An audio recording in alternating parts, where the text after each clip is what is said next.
क्या भगवान को देखा जा सकता है?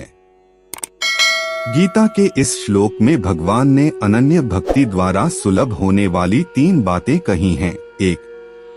भगवान को प्रत्यक्ष देखना। 2. भगवान को जानना और 3. भगवान में प्रवेश करना अर्थात उनमें एकाकार हो जाना। इन तीनों बातों के सुंदर उदाहरण हमें पुराणों में अनेक प्रसंगों में मिलते हैं। गीता में भगवान श्री कृष्ण अर्जुन से कहते हैं, भक्त्या त्वनन्यया शक्य हमेवं विधोर्जुन ज्ञातु द्रष्टुं च तत्त्वेन प्रवेष्टुं च परन्तप। अर्थात अनन्य भक्ति के द्वारा मैं प्रत्यक्ष देखने, जानने तथा प्रवेश करने के लिए भी सुलभ हूँ। अनन्य भक्ति किसे कहते हैं? भगवान में प्रेम होना और अपने तन मन, इंद्रिय और धन आदि को भगवान का समझकर भगवान के लिए उनकी सेवा में सदा के लिए लगा देना, यही अनन्य भक्ति है। सरल शब्दों में भगवान से विभक्त न होना ही अनन्य भक्ति है। गीता के इस श्लोक में भगवान ने अनन्य भक्ति द्वारा सुलभ होने वाली 3 बातें कही हैं। 1. भगवान को प्रत्यक्ष देखना। 2. भगवान को जानना और 3. भगवान में प्रवेश करना अर्थात उनमें एकाकार हो जाना। 1. भगवान को प्रत्यक्ष देखना। हिरण्यकशिपु के राक्षस कुल में जन्म होने पर भी भगवान से अनन्य प्रेम के कारण प्रहलाद जी का मन नारायणाकार हो गया था। वे खेलते समय अपने मित्रों को कहते, प्रेम से कीर्तन करो, भगवान का दर्शन होगा। भगवान साधारण मानव को प्रत्यक्ष दर्शन नहीं देते हैं क्योंकि वे तेजोमय हैं। उनका तेज सहन करने की मानव में शक्ति नहीं है। इसलिए जब कीर्तन, नामस्मरण में आनंद आए और नेत्र गीले हो जाएं तो समझना चाहिए कि भगवान प्रकट हुए हैं। वही उनका दर्शन है क्योंकि भगवान आनंद स्वरूप हैं। अपने भक्त प्रहलाद को उसके पिता हिरण्यकशिपु के त्रास से बचाने के लिए भगवान नृसिंह रूप में खंभे से प्रकट हो गए। भगवान उस खंभे में कैसे रह पाए होंगे? भगवान उस खंभे में सूक्ष्म रूप से बसे थे। प्रहलाद जी की भक्ति से आकर्षित होकर भगवान ने सूक्ष्म रूप छोड़कर स्थूल रूप धारण किया। हिरण्यकशिपु के लिए भगवान वज्र से भी कठोर थे, पर जब प्रहलाद जी को गोद में लेते हैं तो मक्खन से कोमल हो जाते हैं। प्रहलाद जी से क्षमा मांगते हुए नृसिंह भगवान बोले, बेटा, तेरे पिता ने तुझे बहुत दुख दिया। मेरे बालक को बहुत सहन करना पड़ा। मुझे आने में बहुत विलंब हो गया। विलंब के लिए मैं क्षमा मांगता हूँ। जिस तरह गाय अपने बछड़े को चाटती है, उसी तरह नृसिंह भगवान प्रहलाद जी को चाटने लगे। प्रहलाद जी भगवान का वंदन करते हुए कहते हैं, मैंने जरा भी दुख सहन नहीं किया। मैं तो आपका नामस्मरण करते हुए आनंदमग्न रहता हूँ। प्रहलाद जी की अनन्य भक्ति के कारण भगवान प्रत्यक्ष प्रकट हुए। न केवल अपने प्रिय भक्त प्रहलाद को बल्कि घोर शत्रु हिरण्यकशिपु को भी नृसिंह रूप में दर्शन देकर उसका उद्धार कर दिया। 2. भगवान को जानना। भक्त और भगवान में जब अटूट प्रेम होता है तब भगवान अपने ईश्वरत्व का ज्ञान उसे करा देते हैं। अर्जुन और श्री कृष्ण के ऐसे ही प्रेम के दर्शन गीता में कई जगह होते हैं, जहां श्री कृष्ण अर्जुन को अपने परमात्मा स्वरूप का रहस्य बताते हुए कहते हैं, अर्जुन, तू मुझे बहुत अधिक प्रिय है। मैं तुझे गोपनीय से गोपनीय मेरी परम रहस्य युक्त बात बता रहा हूँ। तेरे हित की बात मैं तुझसे कहूँगा। मेरे अनेक जन्म हुए हैं और तेरे भी अनेक जन्म हुए हैं। तुझ में और मुझ में यही अंतर है कि तू जीव है, नर है और मैं नारायण हूँ। इसलिए मैं अपने संपूर्ण जन्मों को जानता हूँ, तू अपने जन्मों को नहीं जानता।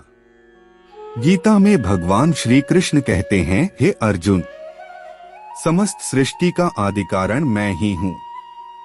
संसार में ऐसी कोई वस्तु नहीं जो मुझसे रहित हो।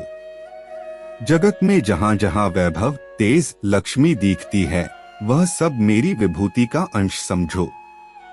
समस्त ब्रह्मांड को मेरे एक अंश ने घेर रखा है और मैं 4 स्वरूप धारण करके सदैव समस्त लोगों की रक्षा करता रहता हूँ। मेरी एक मूर्ति इस भूमंडल पर बद्रिकाश्रम में नरनारायण रूप में तपस्या में लीन रहती है। दूसरी परमात्मा रूप मूर्ति अच्छे बुरे कर्म करने वाले जगत को साक्षी रूप में देखती रहती है। तीसरी मूर्ति मनुष्य लोक में अवतरित होकर नाना प्रकार के कर्म करती है। चौथी मूर्ति विष्णु सहस्त्रों युगों तक एकार्णव क्षीर सागर के जल में शयन करती है। जब मेरा चौथा स्वरूप योग निद्रा से उठता है, तब भक्तों को अनेक प्रकार के वर प्रदान करता है। अर्जुन के अनन्य प्रेम के कारण ही गीता की अमृत धारा भगवान के मुख से बह निकली, जो आज त्रिभुवन को पावन कर रही है। भगवान श्री कृष्ण ने अपने परमात्मा स्वरूप का रहस्य उत्तंक मुनि को भी समझाते हुए कहा था, जिसको लोग सत सत, व्यक्त अव्यक्त और अक्षर अक्षर कहते हैं, वह सब मेरा ही रूप है। इनसे परे जो विश्व है, वह सब मुझ सनातन देवदेव के सिवा और कुछ भी नहीं है। कार से आरंभ होने वाले चारों वेद मुझे ही समझिए। मैं धर्म की स्थापना और रक्षा के लिए अनेकों योनियों में अवतार धारण करता हूँ और भिन्न भिन्न रूप बनाकर तीनों लोकों में विचरता रहता हूँ। मैं ही विष्णु, ब्रह्मा, इंद्र तथा सबकी उत्पत्ति और प्रलय का कारण हूँ। 3 भगवान में प्रवेश करना।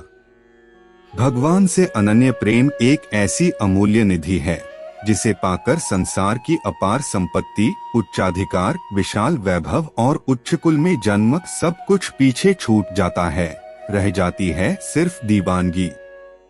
प्रेमरस में छकी मीरा नाचती और गाती, मेरे तो गिरधर गोपाल दूसरो न कोई, जाके सिर मोर मुकुट मेरो पति सोई। मीरा की सखियां कहती, अरी बाबरी, तू तो बेसुध होकर गा रही है। पर वह तेरा सांवरा कितना निष्ठुर है, जो कभी तेरे पास आता नहीं। तब मीरा सखियों से कहती, मेरे गोपाल तो मेरे साथ ही नाचते हैं, सखीरी मेरे संग संग नाचे गोपाल। जब भक्त भगवान के लिए व्याकुल हो जाता है, तब भगवान भी उससे मिलने के लिए वैसे ही व्याकुल हो उठते हैं। भक्त भगवान को बाध्य कर देता है। मीरा के निकट भगवान को बाध्य होकर आना पड़ा। मीरा को नृत्यावस्था में उन्मत्त देख भगवान रणछोड़ राय जी ने अपनी हृदयेश्वरी को अपने हृदय में विराजमान कर लिया। मीरा सदेह उनके श्री विग्रह में विलीन हो गई। गिरधर के तन से मिलियो ललित चूनरी छोर, काहू कौन ही लखी परियो मीरा गई किस ओर। लोग ठगे से अवाक रह गए। मीरा की चुनरी और भगवान के पीतांबर का अमिट गठजोड़ हो गया। कौन किससे मिला, यह कहना कठिन है। भक्तों को ऐसे दिव्य मिलन की याद दिलाने के लिए मीरा की मतवाली चूनर का छोर लहराता रहा। भगवान से एकाकार होने का एक और बहुत सुंदर उदाहरण देवी आंडाल का है, जिन्हें दक्षिण भारत की मीरा कहा जाता है। भगवान में प्रेम की लगन जब लग जाती है, तब उसका माधुर्य इतना हृदय स्पर्शी होता है कि उसका अनुभव सिर्फ प्रेमी भक्त ही कर सकता है। भगवान रंगनाथ के प्रेम में मतवाली होकर देवी आंडाल ने मंदिर में प्रवेश किया और भगवान की शेषशैया पर चढ़ गईं। चारों ओर दिव्य प्रकाश फैल गया और लोगों के देखते ही देखते आंडाल सबके सामने भगवान रंगनाथ में विलीन हो गई। प्रेमी और प्रेमास्पद एक हो गए और आंडाल अब रंगनायकी बन गई। दोस्तों, आपको वीडियो कैसा लगा ये हमें कमेंट बॉक्स में जरूर बताएं। अगर आप चैनल पे नए हैं तो सब्सक्राइब करें और बेल आइकॉन पर क्लिक करें ताकि वीडियो डालते ही आप तक नोटिफिकेशन पहुंचे।